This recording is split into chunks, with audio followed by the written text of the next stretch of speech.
Mon équipe et moi travaillons essentiellement sur deux composantes. La première, c'est le suivi des projets qui permet d'observer en temps réel la mise en œuvre des projets afin d'évaluer si le projet tient ses promesses, si le projet évolue vers l'atteinte des différents objectifs qui sont fixés au début du projet. La seconde composante, c'est l'évaluation d'impact qui permet de déterminer de manière scientifique si une intervention qui a été mise en place produit réellement les changements sur les bénéficiaires. En gros, ce que nous faisons, c'est que nous veillons à ce que les différents projets tiennent leurs promesses et aient un impact positif.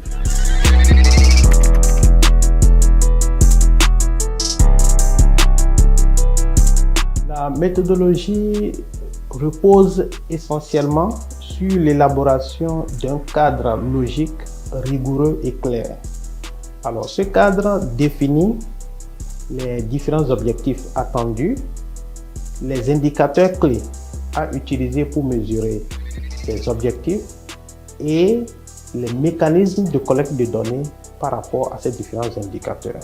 Périodiquement, nous collectons des données par rapport aux différents indicateurs afin d'évaluer si le projet évolue vers l'atteinte des objectifs qui ont été fixés au début du projet.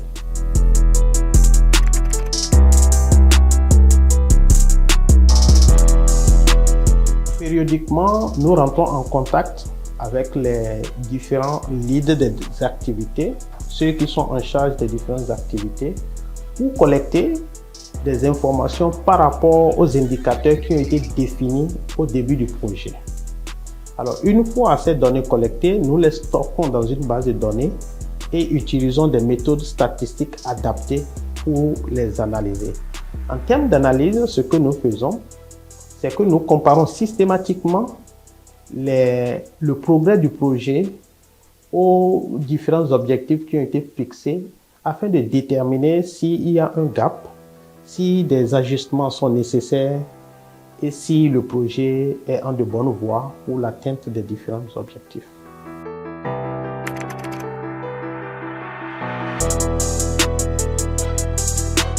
Alors, les leçons apprises constituent une richesse indispensable. Donc, ce que nous faisons premièrement, c'est que nous les documentons et nous les mettons à la disposition des différents acteurs qui sont impliqués dans la mise en œuvre des différents projets. Alors, une fois ces leçons documentées, nous nous assurons que les leçons apprises sont utilisées pour pouvoir corriger les stratégies de mise en œuvre, non seulement du projet en cours, mais pour pouvoir améliorer la conception des projets à venir, puisque ces leçons sont vraiment des choses essentielles pour ne pas commettre les mêmes erreurs qui ont été peut-être commises par le passé, ou pour utiliser les forces observées dans certains projets afin de pouvoir permettre une meilleure performance des projets qui doivent être conçus pour le futur.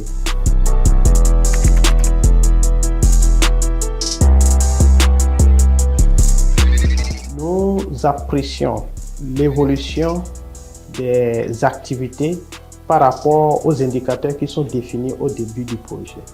Mais en termes d'évaluation d'impact, nous utilisons des méthodes d'évaluation rigoureuses telles que l'expérimentation aléatoire, que nous appelons communément Randomized Control Trial en anglais, afin de pouvoir mesurer l'impact. Par exemple, nous avons mesuré l'impact de l'appartenance au réseau d'entreprises maraîchères sur les revenus des producteurs au Bénin, au Mali et au Burkina. Les résultats sont très clairs. Les producteurs qui appartiennent à ces réseaux ont des revenus nettement supérieurs à ceux-là qui n'appartiennent pas à ces réseaux. Ce sont donc ces genres de méthodes d'évaluation rigoureuses qui permettent d'affirmer avec confiance qu'une intervention délivre les résultats et que le projet est en bonne voie pour pouvoir impacter positivement les bénéficiaires.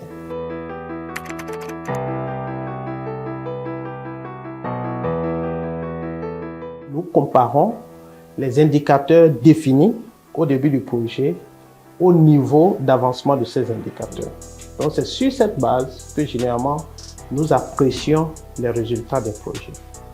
Il faut dire que les projets que nous suivons se portent globalement bien, en particulier le projet Save-Veg, qui est l'un des plus grands projets de la sous-région.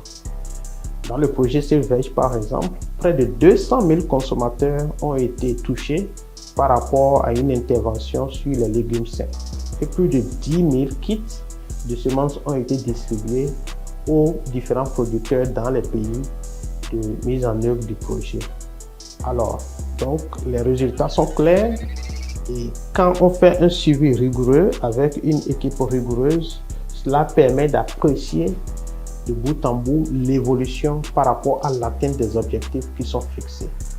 Et pour conclure, nos projets se portent merveilleusement bien quand nous prenons les résultats comparés aux objectifs qui sont fixés au début du projet.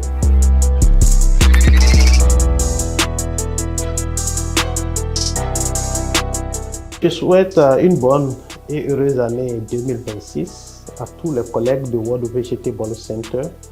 Je leur souhaite une année pleine de santé, une année de prospérité et surtout une année de succès professionnel. Parce que le succès professionnel est important pour pouvoir s'assurer quand même que nous nous portons globalement bien. Alors donc, heureuse année à chacun et à tous. Que le Seigneur nous bénisse.